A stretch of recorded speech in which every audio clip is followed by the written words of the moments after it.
Witamy Państwa bardzo serdecznie w Galerii ze Smakiem, w rozmowach ze Smakiem. A dzisiaj gościem Państwa i moim gościem w tym pięknym miejscu jest Łukasz Wabnic. Witam Cię serdecznie, Łukaszu. Cześć Artur. A patronem naszego odcinka jest Fundacja Ku Pełni Życia. No i Łukaszu, ja tak sobie trochę wygooglałem informacje o tobie. Oczywiście ty jesteś tutaj znaną postacią, ale tak chciałem trochę więcej się jeszcze dowiedzieć o tobie i wyczytałem coś takiego, że jesteś trenerem, zawodnikiem kickboxingu, prezesem klubu Quick Shot Kickboxing w Częstochowie, byłym samorządowcem, aktorem i muzykiem. Czy coś byś dodał do tego jeszcze? Znaczy aktorem to chyba ciężko powiedzieć, bo trzeba skończyć szkołę aktorską, żeby być aktorem. Muzykiem, no ja mam dużo zajawek. No jedną z tych zajawek jest muzyka. Lubię sobie na różnych instrumentach, bo na różnych jestem w stanie coś tam zagrać. Raczej bym się skoncentrował jako trener, bo tym żyję. No, jak na to nie patrząc, no to już 21 lat jestem trenerem. Wytrenowałem innych zawodników, innych trenerów nawet, więc to jest coś, czym w swojej świadomości mam wrażenie, że jestem. No właśnie, powiedz nam, jakie były początki twojej przygody ze sportem i dlaczego akurat sporty walki, a nie na przykład piłka nożna, która no, prawdopodobnie jest najbardziej dochodowym interesem, jeśli chodzi o sport. Jak to się u ciebie zaczęło w ogóle? Było klasycznie, co przez to rozumiem. Miałem po szkole tak zwaną solóweczkę, czyli zaczęło się od wielkiej awantury. No, przestrzeń podaje, że na początku zawsze jest chaos. No i tak też było w moim przypadku. No i jak osiadły już te emocje po tej ulicznej walce ze szkolnym adwersarzem, no to uznałem, że mam do tego talent. No i zamiast wykorzystywać na ulicy jakieś tam pseudoumiejętności, no to uznałem, że przekuję to w coś profesjonalnego i zapisałem się do klubu kickboxingu, co nomen omen z perspektywy czasu uważam, że było moją chyba najlepszą decyzją. No i trenowałem. No i udało mi się osiągnąć trochę w tym sporcie, bo byłem wielokrotnym mistrzem Polski. Pierwszy na Mistrzostwach Europy, no i stanąłem na trzecim podium Pucharu Świata.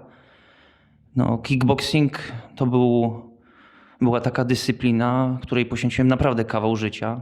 Od 14 do 18 roku w sumie cały czas trenowałem. Jak nie fizycznie na treningu, no to mentalnie. Będąc w domu robiłem pompki albo walkę z cieniem, a jak nie ćwiczyłem, no to myślałem nad strategiami, nad elementami, które można byłoby poprawić. No, a czemu kickboxing, a nie piłka? No bo uważam, że sport walki jest też użytkowy. No i kickboxing szczególnie jest użytkowy, no bo jeszcze możesz kogoś nomen omen kopnąć. Dlatego właśnie ten sport wybrałem. Wspomniałeś też właśnie o tym aktorstwie, no to właśnie też się tak to narodziło poniekąd, bo jak byłem dzieckiem i obejrzałem pierwszy raz Rockiego, no to muszę się z tobą i z publicznością twojego kanału podzielić, że właśnie jak obejrzałem Rockiego, no to marzyłem, żeby zagrać w jakimś takim filmie, który nawiązywałby do sportów walki. No i bucket list, checklista odhaczona, więc udało się to jakoś tam zrealizować. No proszę Państwa, już wiemy, że gdyby nie trudne sytuacje w życiu, to wielu rzeczy byśmy się nie podjęli, prawda? Bo tu wspomniałeś o tej trudnej sytuacji z dzieciństwa, że tam jakieś turbulencje były z rówieśnikami i dlatego poszedłeś potem w te sporty walki. Ja to się tak szybciutko podzielę z Państwem taką swoją informacją ze swojego życia. Miałem podobną właśnie historię. Trochę mnie taki łobuz w dzieciństwie zastraszał. No, przez chwilę się dałem zastraszać, ale potem stanąłem twardo, daliśmy sobie pięściami i potem się stał moim kolegą. No, różnie sympatie się rodzą, czasami najwidoczniej w bólach. No więc no fajnie, że doszliście do porozumienia, no bo to jest na pewno coś pozytywnego. Jak już tutaj rozmawiamy właśnie o kickboxingu, o trenowaniu, to powiedz mi, w jakim wieku już młodzi ludzie mogą podjąć takie treningi? Od 5 roku życia. Już od 5? Jest teraz u nas w klubie właśnie trenerka, która ćwiczy dzieciorki od 5 do 7 roku życia.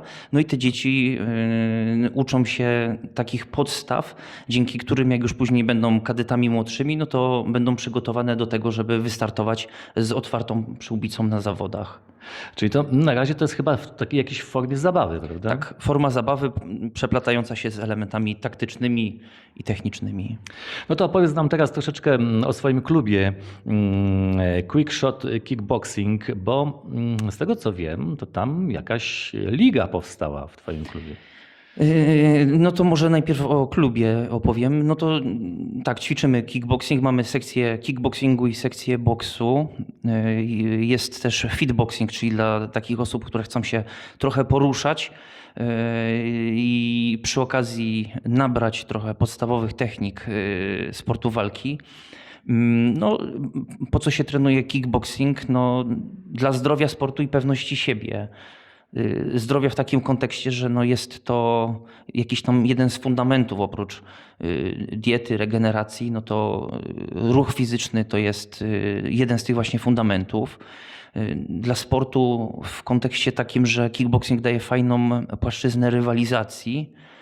No i dla pewności siebie, no bo jak uczymy się czegoś nowego, no to już z samego faktu uczenia się pewność siebie wzrasta, a jeszcze tutaj no trenujemy bądź co bądź te mięśnie i jakieś tam ciosy, no to też pewność siebie wzrasta. Pytałeś też o lidze. No to Quick Shot Kickboxing League to jest taka klamra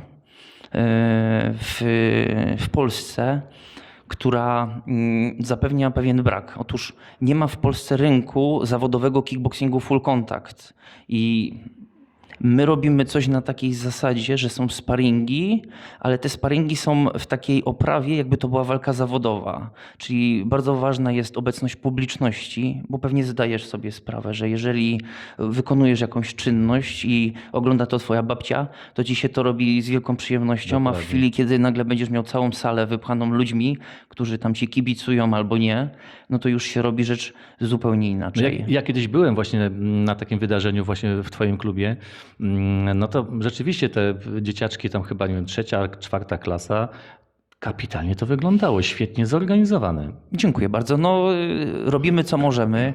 Jak zaczynaliśmy, no to liga wyglądała tak, że na sali gimnastycznej w szkole rozklejaliśmy taśmą klejącą wielki kwadrat, który był ringiem.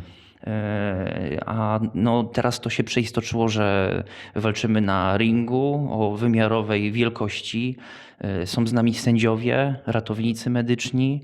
Mamy świetne miejsce, gdzie możemy zaprosić publiczność. No i zapraszamy też zawodników z innych klubów, co daje świetną wymianę doświadczeń. No teraz trzeba tylko zrobić jeszcze tak, żeby ci zawodnicy, którzy walczą na takiej lidze, mieli po prostu godny zarobek z tego, że walczą, to już będzie wtedy wisienka na torcie. Czyli taka liga, właściwie w takiej lidze biorą udział zawodnicy z całej Polski. Tak jest. Czy z takiej działalności da się wyżyć? Czy musisz jeszcze czymś się zajmować, żeby to no, Połączyć. szło do przodu?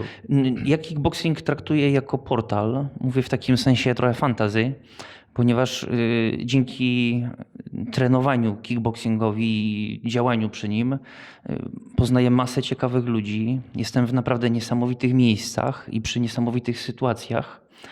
I no chyba o to w życiu najbardziej chodzi, żeby doświadczać.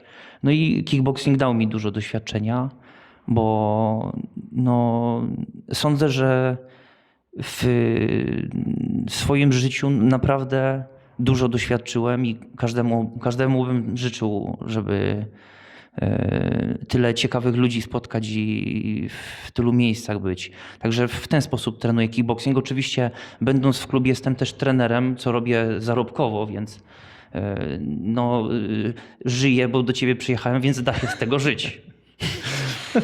A powiedz mi, gdybyś teraz tak na szybko sobie tak pomyślał, jakaś taka wyjątkowa osoba, którą w życiu spotkałeś, która zrobiła na tobie ogromne wrażenie, no, czy to ze świata sportu, może z innego świata? No, miałem przyjemność spotkać się z jego świętobliwością Dalaj Lamą. To chyba to była taka osoba, która w rewolucyjny sposób wpłynęła na postrzeganie mojej rzeczywistości, bo no, nie dość, że filozofia buddyjska jest bardzo ciekawa, w którą no, staram się w wolnych momentach do tej pory zagłębiać i bardzo lubię czytać sutry. Natomiast wykłady Dalaj Lamy są bardzo fajne i wartościowe. No, uważam, że dobrze jest wplatać je w swój standard zachowania. A generalnie chyba te sztuki walki, to one gdzieś tam oscylują wokół Azji. Prawda? No, Tej duchowości takiej azjatyckiej. no, bo no jednak jest to dyscyplina, a dyscyplina polega na tym, że się permanentnie powtarza podobne elementy. No a Azjaci są z tego znani. Ta filozofia Konfucjusza zakłada przecież, żeby wykonywać jedną rzecz aż do perfekcji. No i ja też akurat implementowałem ten system zachowania, bo powiem tak, zawsze jak robiłem jakieś rzeczy, które liczyłem na to, że to będzie rewolucja, no to niestety w moim życiu nigdy ta rewolucja nie następuje. To zobaczyłem tak organoleptycznie, że zdecydowanie lepiej jest zrobić krok po kroku, ale po prostu małym takim strzałem codziennie i to daje lepszy efekt. Byłeś swego czasu no, widoczny jako samorządowiec. Byłeś radnym tutaj w Częstochowie. Powiedz, jak wspominasz ten czas? Czy coś cię to nauczyło? Dało ci to jakąś nową wiedzę, nie wiem, umiejętność? No, każda rzecz czegoś uczy, czy nawet ją zrobisz dobrze, czy zrobisz źle, no to tak i tak, no coś w tej twojej głowie zostanie i zostało też w mojej. Więc coś na pewno się nauczyłem. Czyli odpowiedź tak, nauczyłem się. No i właśnie, krótka odpowiedź. Szybki strzał. Tak. Przechodzimy do teraz takiego tematu, no, też związanego ze sztuką, ale nie walki, tylko inną sztuką filmową, bo był głośny film, jest chyba w dalszym ciągu, nie jest możliwy do obejrzenia normalnie gdzieś tam na CDA czy YouTubie. Wiem, że na Netflixie można go obejrzeć, albo jak sobie wykupić jakąś subskrypcję na CDA, no to też można obejrzeć. Film Serce do walki. Powiedz, jak to się stało, że no, miałeś tą przygodę z filmem? Wierzę w siłę przyciągania. No i tak jak wspomniałem na początku naszej rozmowy, jako dziecko obejrzałem Rockiego, no i gdzieś tam mi w głowie się to krystalizowało, aby kiedyś w takim filmie zagrać. No i tak tworzyłem swoje życie, żeby być w takich miejscach. Grywałem w małych rolach w serialach. No i akurat tak przestrzeń zamieszała rzeczywistością, że no, dostałem tę rolę w tym filmie no i tak to się wydarzyło. Początkowo był to projekt zakładający, że sobie położymy płytkę na półeczce w ramach pamiątki, natomiast faktycznie no, przerodził się z tego duży projekt, ponieważ no, film był wyświetlany we wszystkich kinach, znaczy nie wiem czy we wszystkich tam sieciach kin, ale no, w kinach w całej Polsce, leciał na Kanal Plusie. Zagrali tam świetni aktorzy, tacy jak Ewa Kasprzyk, Marek Siódym czy Mietek Hryniewicz. No i film można teraz zobaczyć na Kanal Plusie. Więc jakby ktoś sobie zechciał rzucić okiem na zakompleksionego i niedowartościowanego Piotrka, którego gra moja skromna osoba, no to zapraszam do obejrzenia. Film jest pouczający. Mówi o tym, że każda decyzja no, rodzi jakieś konsekwencje. No właśnie, ja sobie tam przejrzałem troszeczkę informacji na ten temat. No już trudno komentować komentarze, które tam się pojawiają wokół tego filmu, bo recenzować też trzeba umieć, prawda? Wielu ludzi się bierze za ocenianie, recenzowanie różnych rzeczy, różnych wydarzeń, nie mając kompletnie pojęcia na ten temat. No i są tacy recenzenci, którzy no trochę ten film skopali. Ale ja sobie go tak przejrzałem i dla mnie jest to film niesamowicie motywacyjny. No, dodać też trzeba, że rzeczywiście Titanic to nie jest. Ale i budżet pewnie nie ten sam, prawda? Znaczy, no prawda jest taka, że nie spodziewaliśmy się, że to będzie aż taka big production. Liczyliśmy, że sobie to zrobimy po to, żeby mieć na półeczce w domu, a tu się okazało, że po prostu jest to coś, co wypłynęło na szersze wody. No i w chwili, kiedy statek wylatuje na ocean, no to musi się liczyć z tym, że będzie sztorm. Więc tak było i w tym przypadku. No a co do słów krytyki, no to takie jest życie. No jak się coś robi, no to tak to jest, że no jednej osobie może się spodobać, a innej nie. No akurat w tym przypadku widocznie większej ilości ludzi się nie spodobało. Że ja myślę, że większej ilości komentujących się spodobało, a tam były te komentarze takie. No, różnie tam sobie ludzie myślą, kierują się różnymi tam jakimiś swoimi ocenami. Czy ten film coś też wniósł nowego w twoje życie, może w twoje życie zawodowe, osobiste? Poznałem wyśmienitych ludzi, bo współpracować z Ewą Kasprzyk czy Markiem Siódymem, co są topowymi aktorami w Polsce, no to wydaje mi się, że jest petarda. Zdaje się, że grała mamę twoją, tak? Jest. Tak jest, dokładnie. Surowa była? No, jak robiliśmy przygotowania do tego, no to jest obowiązkowa na pewno. No i stąd pewnie jej klasa aktorska, no bo jak ktoś nad czymś pracuje, no to później widać tego efekty. Także jest obowiązkowa. No i na koniec nam został wątek muzyczny. Przyniosłeś z sobą tutaj taki fajny instrument, bo proszę Państwa, no, Łukasz Wabnic to ma serce nie tylko do walki, ale też do grania. No i zagra nam na ukulele coś fajnego. Znaczy, może ja bym tak troszeczkę widzów kanału przyedukował w kontekście czym właściwie jest to ukulele. No ukulele to jest, jak widzicie, taka mała gitarka. Ukulele swoją drogą z języka hawajskiego znaczy skacząca pła. I na ukulele można różnymi technikami wydobywać dźwięki. Ja zademonstruję takie 4 podstawowe. Pierwsza to jest taka technika szarpana. Jeżeli jakiś muzyk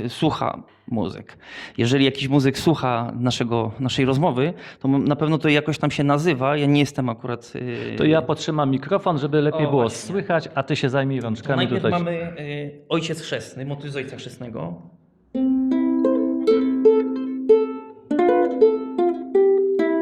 I to jest taka technika szarpana.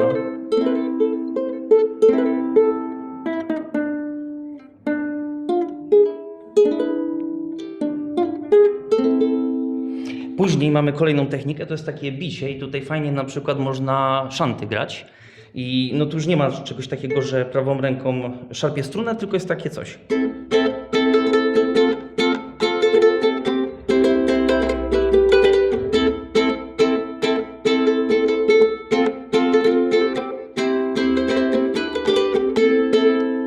No proszę. Aha, jeszcze. To są 4 techniki, to jest dopiero druga. I ta trzecia technika to jest swoją drogą utwór, który zainspirował mnie, żeby sięgnąć po ukulele. To jest Somewhere Over the Rainbow. Nie wiem, czy kojarzysz żartu takiego grubaska, który tak sobie A elegancko tytuł śpiewa. szczególnie. Jak znasz tekst, to możesz śmiało Arturo. Tekstu nie znam, ale stary hicior oczywiście. No to jest bardzo przyjemny, taki hawajski. Jak sobie to gdzieś tam pogrywam, to mam takie wrażenie, że jestem na Hawajach, na których nigdy nie byłem. No pasek masz prawie taki już w takim stylu hawajskim. No słuchaj, trzeba się jakoś tam minimalnie przynajmniej identyfikować. Jest jeszcze 4. technika. Mam tutaj taki sprzęt, który profesjonalnie nazywam wichajstrem. I on jest do tego, żeby te dźwięki podwyższać. Gitarzyści chyba mówią kapodaster na to. I jak ty mówisz? Kapodaster No to jak widzisz, gitarzyści. nawet znasz taką nazwę fajną, to jeszcze dobrze, bo czegoś się też nauczę. I co tu możemy zagrać? O.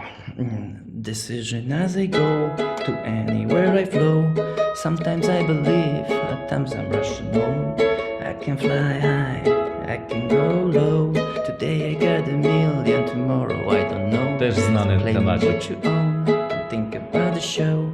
we all play in the same game, waiting all alone. We are unknown, special and clone. Hate will make you cautious, love will make you glow.